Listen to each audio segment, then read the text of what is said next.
मरकुस रचित सुसमाचार 9वां अध्याय। और उसने उनसे कहा, मैं तुमसे सच कहता हूं कि जो यहां खड़े हैं उनमें से कोई कोई ऐसे हैं कि जब तक परमेश्वर के राज्य को सामर्थ सहित आया हुआ न देख लें तब तक मृत्यु का स्वाद कदापि न चखेंगे।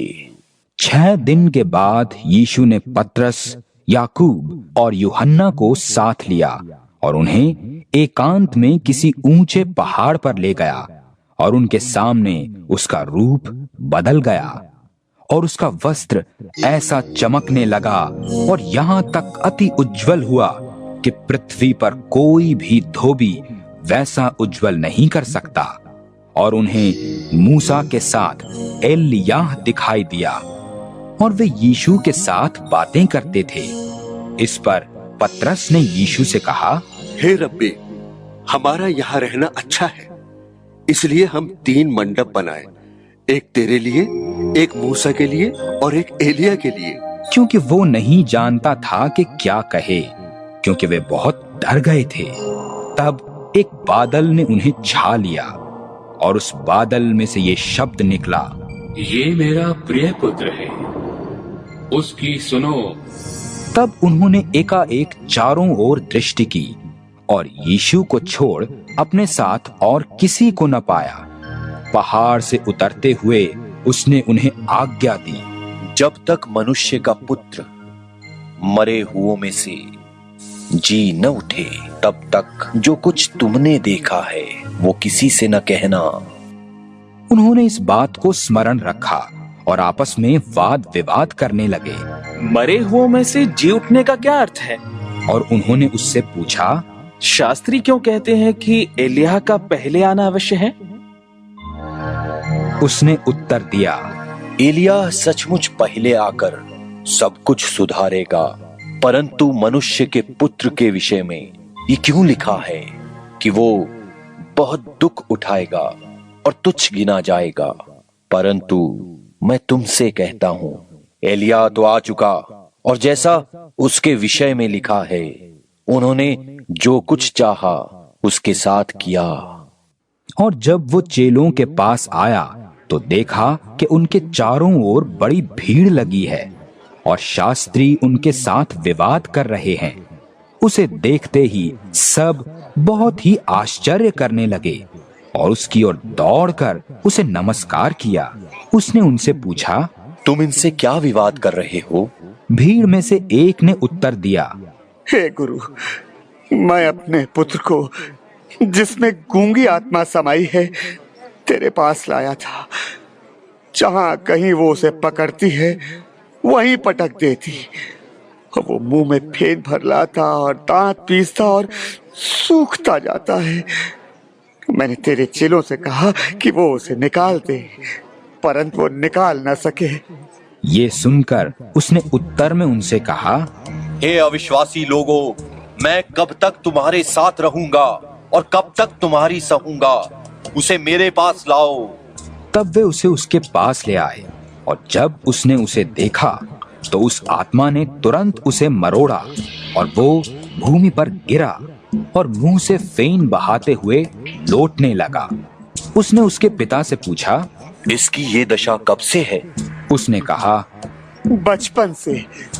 उसने इसे नाश करने के लिए कभी आग और कभी पानी में गिराया। परंतु यदि तू कुछ कर सके तो हम पर तरस खाकर हमारा उपकार कर। यीशु ने उससे कहा, यदि तू कर सकता है, ये क्या बात है? विश्वास करने वाले के लिए सब कुछ हो सकता है। बालक के पिता ने तुरंत गिड़गिड़ा कर कहा, हे प्रभु, मैं विश्वास करता हूँ, मेरे अविश्वास का उपाय कर।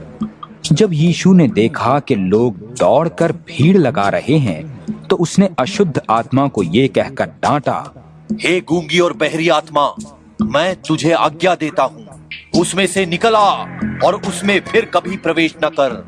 तब वो चिल्लाकर और उसे बहुत मरोड़ कर निकल आई और बालक मरा हुआ सा हो गया। यहाँ तक कि बहुत लोग कहने लगे कि वो मर गया। परंतु यीशु ने उसका हाथ पकड़कर उसे उठाया और वो खड़ा हो गया। जब वो घर में आया तो उसके चेलों ने एकांत में उससे पूछा, हम उसे क्यों ना निकाल सके? उसने उनसे कहा, ये जाति बिना प्रार्थना किसी और उपाय से नहीं निकल सकती। फिर वे वहां से चले और गलील में होकर जा रहे थे, और वो नहीं चाहता था कि कोई जाने, क्योंकि वो अपने चेलों को उपदेश देता और उनसे कहता था कि मनुष्य का पुत्र मनुष्यों के हाथ में पकड़वाया जाएगा और वे उसे मार डालेंगे और वो मरने के 3 दिन बाद जी उठेगा। पर यह बात उनकी समझ में नहीं आई और वे उसे पूछने से डरते थे। फिर वे कफरनहूम में आए और घर में आकर उसने उनसे पूछा, रास्ते में तुम किस बात पर विवाद करते थे?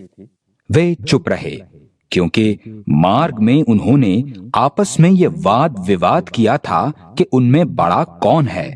तब उसने बैठकर 12 को बुलाया और उनसे कहा, यदि कोई बड़ा होना चाहे तो सबसे छोटा और सबका सेवक बने।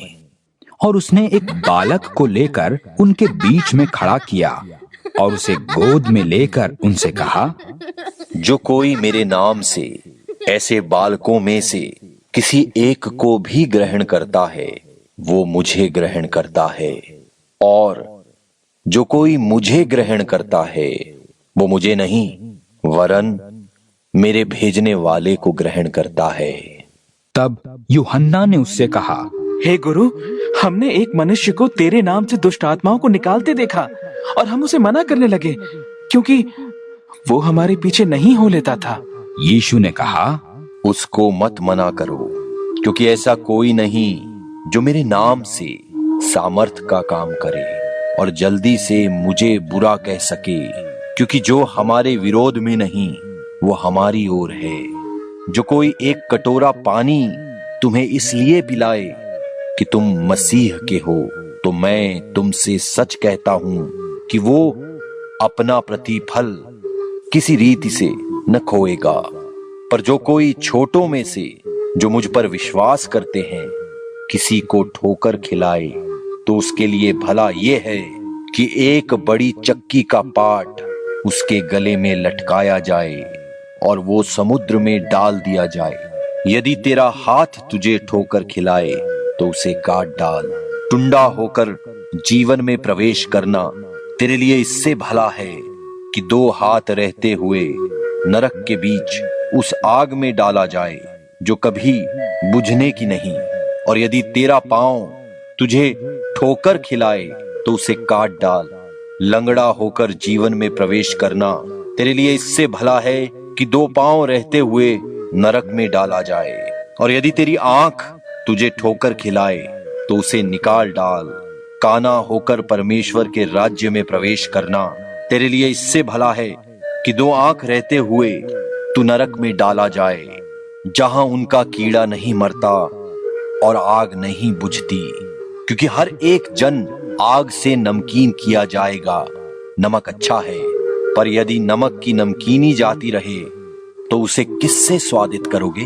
अपने में नमक रखो और आपस में मेल मिलाप से रहो।